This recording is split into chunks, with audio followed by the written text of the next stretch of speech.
In the previous video, we discussed what division is, and as you can see from the board work, we had an example 27 divided by 3. So what we were doing was we were sharing 27 into 3 groups, right? So division is sharing into equal sized groups. That is what division is, right? However, I'd like to show you a slightly different way in which we could share out 27 into 3 groups, right? So again, what I will do is I'll make my 3 groups, okay? But as we also saw, division is very much connected with multiplication, right? I know that I can use my 3 times table to help me figure out 27 divided by 3.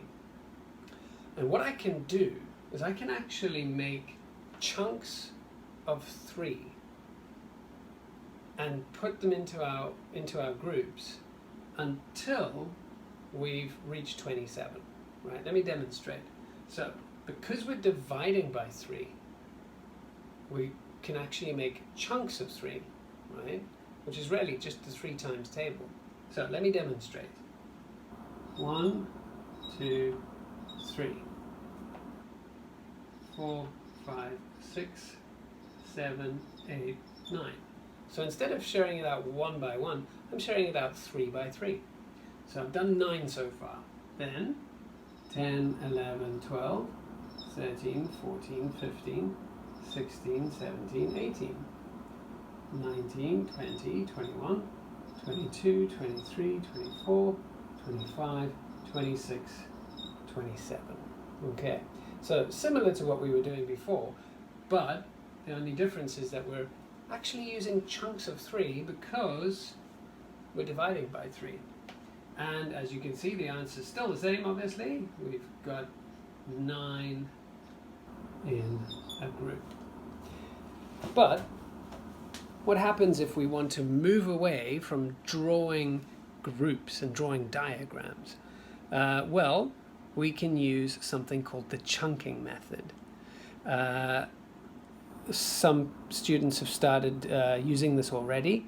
This will be new to some other students though, so let's have a look. Right. So I'll use the same problem that we've been looking at. And just to keep this in mind, this is called chunking. Okay. Right. So chunking is great because it's using our knowledge of the times tables to help us with division. 27 divided by 3. Let me show you how we lay out a chunking problem. So we use the division symbol, this division symbol, which is slightly different to this one, and then we have a dotted broken line going down like that. Now we're dividing 27, so we put that there, and we're dividing it by 3, so we put the 3 there. Now, we can use our knowledge of times tables to help us make chunks of 3. So, let's show you what I mean. What happens if I have 5 chunks of 3, right? So what I've done here is I've made 5 chunks of 3, 5 multiplied by 3. Right, well, you guys know that that is 15 because you're good at your times tables, right?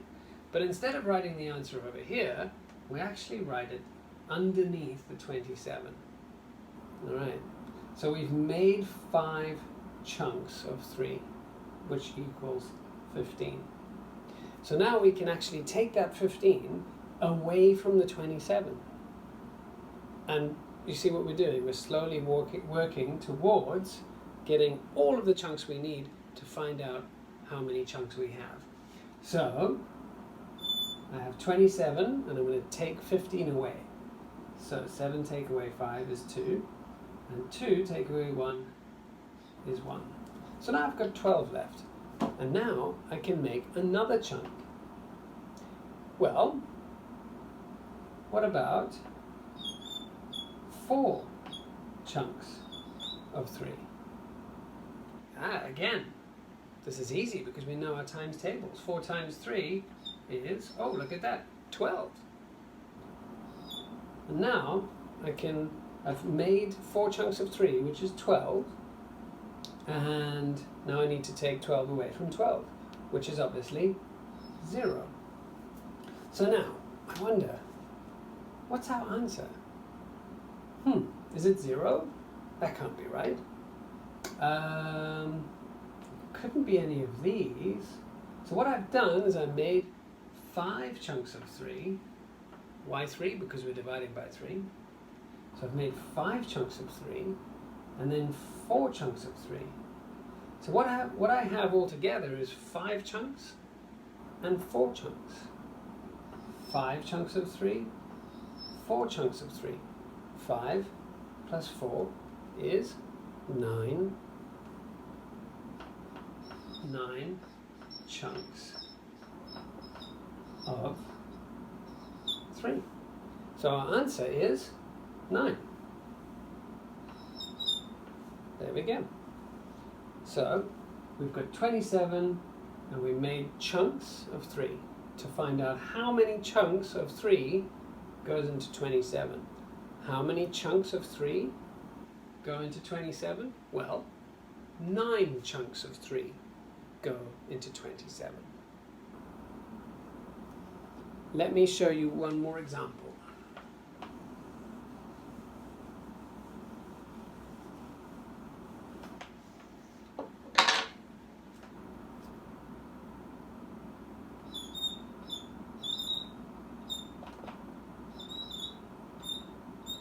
Here we have 40 divided by 5.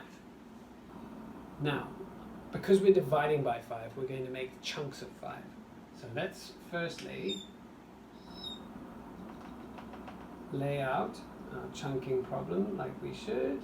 So we'll have 40 in there, and then divided by 5. So we're making chunks of 5. So let's start. 5